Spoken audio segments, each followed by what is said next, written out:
Sejam bem-vindos, alunos, a mais uma videoaula referente à nossa unidade 5, módulo 7 do nosso conteúdo didático. Essa unidade é muito importante para nós, porque ela vai discutir as estratégias de saúde da família, e especificamente, mais à frente a gente vai ver o nosso sistema de referência e contra-referência, que é extremamente importante no gerenciamento e organização do nosso sistema de saúde. Bom, de forma sucinta, iremos ver nessa aula o que é o Programa de Saúde da Família, quais são as características da estratégia de saúde da família e como funciona o nosso sistema de referência e contra-referência.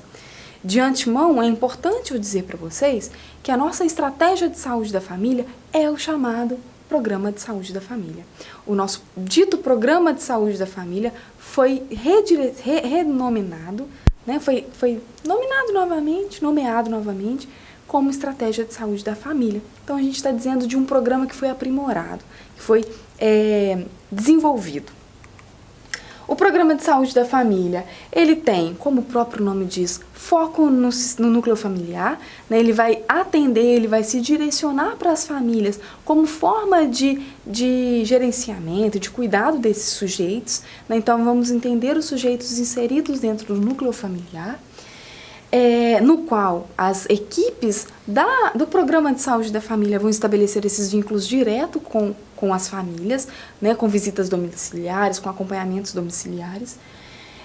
E o programa, como eu disse anteriormente, ele vai se caracterizar como uma estratégia de saúde da família. Então, quando falarmos de estratégia de saúde da família, estamos falando do Programa de Saúde da Família. Estamos falando de uma estratégia de saúde que vai ter como foco, como objetivo, como meta principal, a assistência familiar. A assistência desses sujeitos dentro das próprias residências, dos domicílios, dessas famílias, a constituição dessas famílias. Quais são os objetivos, então, da estratégia de saúde da família? Muitos. E esses objetivos são norteados por esses princípios que eu trouxe para vocês, mas eles também vão ser direcionados pelas demandas locais, pelas avaliações locais que as equipes são responsáveis por fazer, por executar.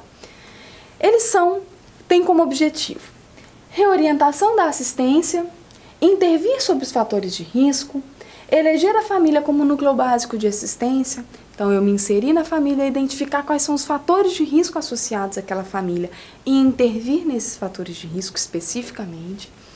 Humanizar o vínculo à população, quando a equipe de saúde vai até a família, participa do núcleo familiar, esses vínculos se tornam mais humanos, se tornam mais humanizados.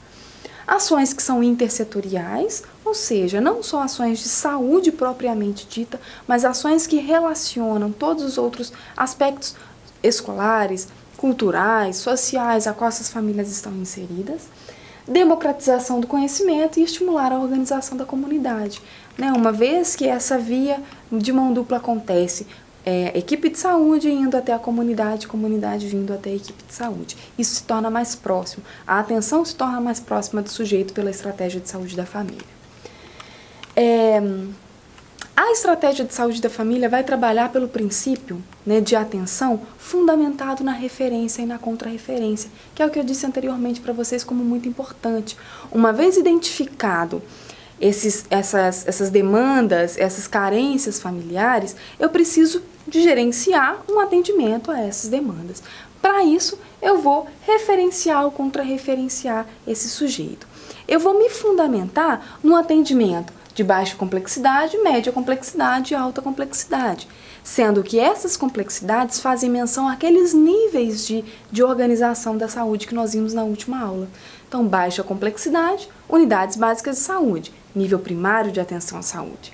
Média complexidade, hospitais secundários e ambulatórios especializados. Estamos falando do nível secundário da saúde visto na última aula. E a alta complexidade, estamos falando dos hospitais e no nível terciário de atenção à saúde. Então, essa referência e essa contra-referência vai se fundamentar nesses 3 níveis de organização à saúde.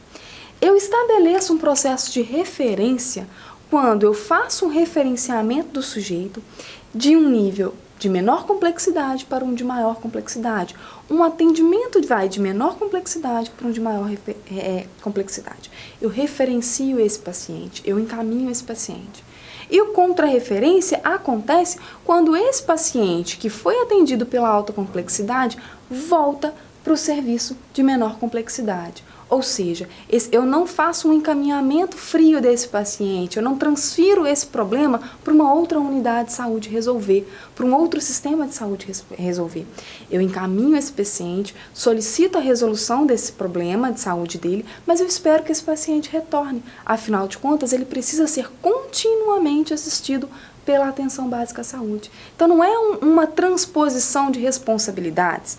Exemplo, não identifiquei lá na unidade de saúde que o senhor João, do município, precisa de uma cirurgia cardíaca. Identifiquei o problema cardíaco e eu sei que a resolutividade é por cirurgia.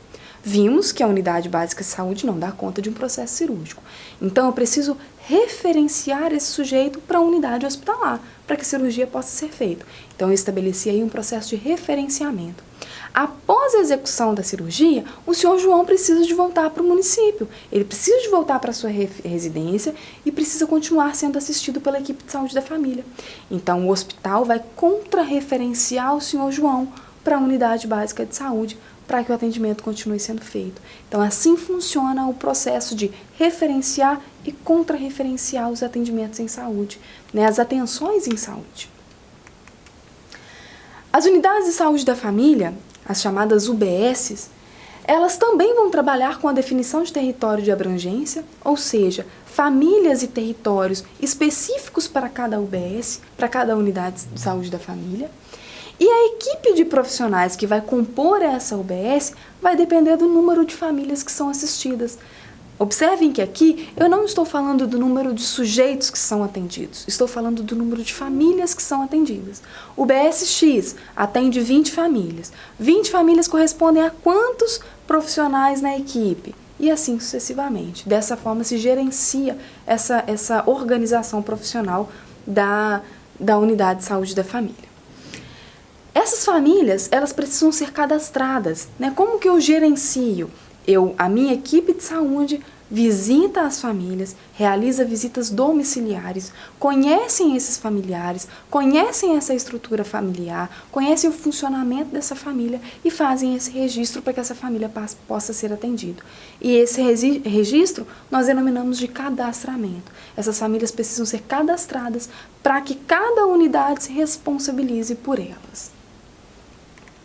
O cadastramento, é importante lembrar que ele é a base de todo o processo de atendimento, né? A família, para ela ser atendida, ela precisa ser cadastrada. Então, esse contato inicial com essas famílias são extremamente importantes. E as instalações, né? Como que se dá a instalação dessas unidades de saúde? Elas vão se dar nos postos de saúde ou nas UBSs, como já disse anteriormente.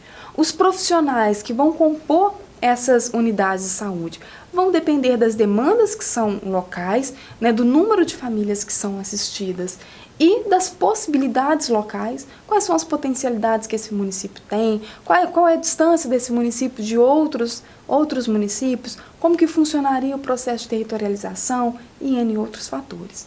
E as equipes, elas vão ser formadas basicamente por médicos generalistas, né, não especialistas, porque a gente já estaria falando de outro nível de atenção à saúde, enfermeira, auxiliar de enfermagem, agentes comunitários de saúde e N outros profissionais que o município, que aquela unidade julgar conveniente, que foi importante para aquela localidade.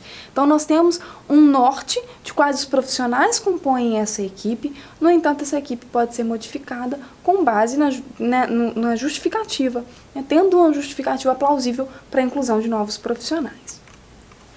Quais são as atribuições dessas equipes? Quais são as responsabilidades, né?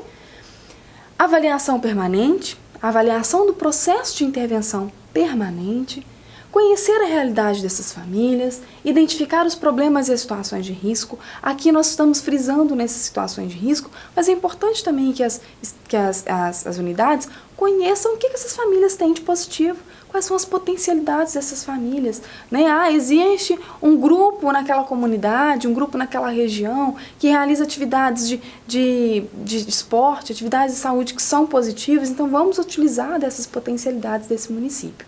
Nós estamos falando de condições de risco, mas também não podemos deixar de levar em consideração as condições que são positivas, que é responsabilidade da estratégia de saúde da família conhecer. Elaborar a participação da comunidade, prestar assistência integral, desenvolver uma educação em saúde e estabelecer o processo de referência e contra-referência, pensando fundamentalmente na universalidade de acesso à saúde desses sujeitos, dessas famílias, na integralidade de assistência à saúde dessas famílias. É isso.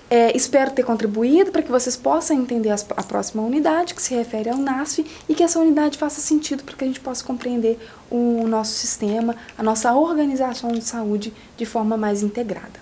Bons estudos a todos.